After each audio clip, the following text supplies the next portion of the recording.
امام مالک کے کندھے کھینچ دیے گئے، اتار دیے گئے، منہ کالا کر کے اور اونٹ پر بٹھا کر پھرایا گیا۔ 1.25 ملین یا 1.5 ملین 125 کروڑ عزت نام کی شے نہیں ہے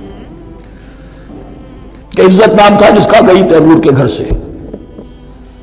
سارے معاملات دنیا کے G7 G15 کے ہاتھ میں ہے، سیکیورٹی کونسل اس کے پرماننٹ ممبر کا ویٹو ہے، اور نہ سیکیورٹی کونسل میں اور نہ کہیں کسی G7 میں، نہ G9 میں، نہ G15 میں کوئی مسلمان ملک نہیں۔ کس نمی پرسد کی بھیا کیستی، ہماری اپنی پالیسیز کہیں اور طے ہوتی ہیں، ہمارے اپنے بجٹ کہیں اور بنتے ہیں، ہماری صلح اور جنگ کسی اور کے اشارے سے ہوتی ہے۔ ریموٹ کنٹرول، یہ ذلت اور مسکنت۔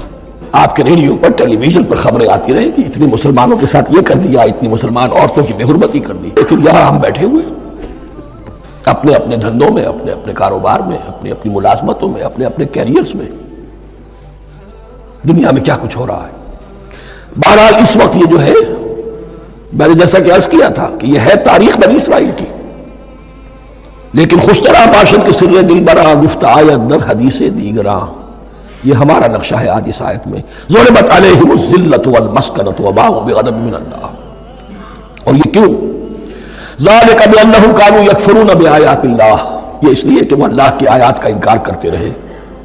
وَيَقْتُلُونَ النَّبِيِّينَ بِغَيْرِ الْحَقِّ، اللہ کے نبیوں کو ناحق قتل کرتے رہے۔ ہمارے ہاں بھی مجددین امت میں سے کتنے ہیں جو جیلوں میں ڈالے گئے، جن کو ایسی ایسی مار پڑی ہے کہ کہا جاتا ہے کہ ہاتھی کو بھی وہ مار پڑتی تو برداشت نہ کرتا۔ احمد ابن حنبل کے ساتھ کیا ہوا؟ ابو حنیفہ جیل میں انتقال کیا، امام مالک کے کندھے کھینچ دیے گئے، اتار دیے گئے، منہ کالا کر کے اور اونٹ پر بٹھا کر پھرایا گیا۔ امام دار الہجرہ شیخ احمد سرہندی جیل میں رہے، سید احمد بریلوی اور ان کے ساتھیوں کو خود مسلمانوں نے تہہ تیغ کیا ہے۔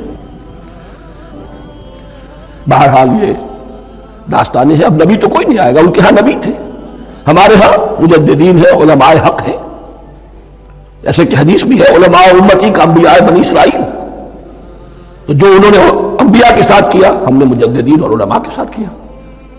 ذالک بما عصوا وکانوا یعتدون، اور یہ ہوا ان کی نافرمانیوں کی وجہ سے اور حد سے تجاوز کرنے کی وجہ سے۔ اللہ تعالیٰ تو ظالم نہیں ہے، اللہ نے تو اونچا مقام دیا تھا، ہمیں بھی خیر امت قرار دیا، کنتم خیر امت اخرجت للناس تأمرون بالمعروف وتنہون عن المنکر وتؤمنون باللہ۔